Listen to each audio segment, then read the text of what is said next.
Sen sokarsın deyip fil bağına savak güllere atırsa çaptar.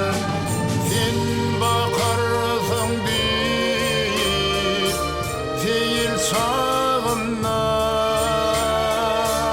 akşamak yıllar çaptar.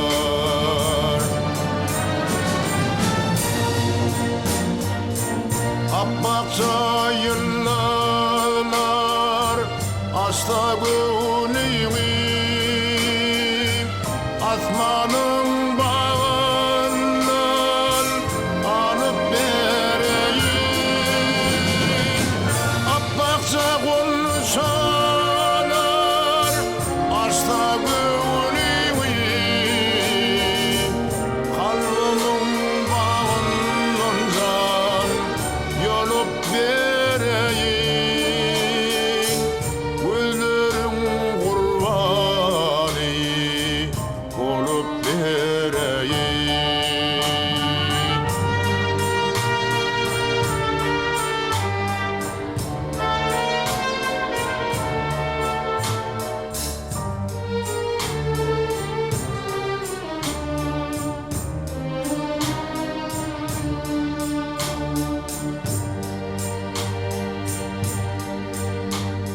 Sen sokarsın deyip fil bağına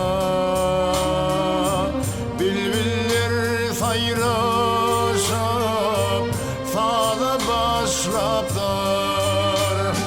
Sen bakarsın deyip fil sağına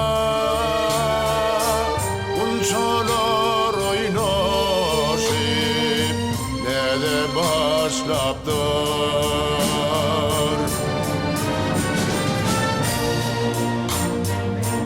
Bülbüllerin sağlı asta gönlümü men sana bilmedim sağın çanayım. Unçalarım nedi asta gönlümü men sana tergüllüm can nedin çalayım. Kalbimden bakar yalın çalayım.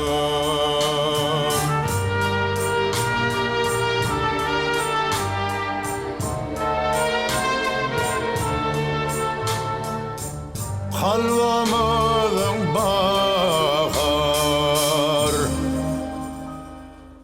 yalın çalayım.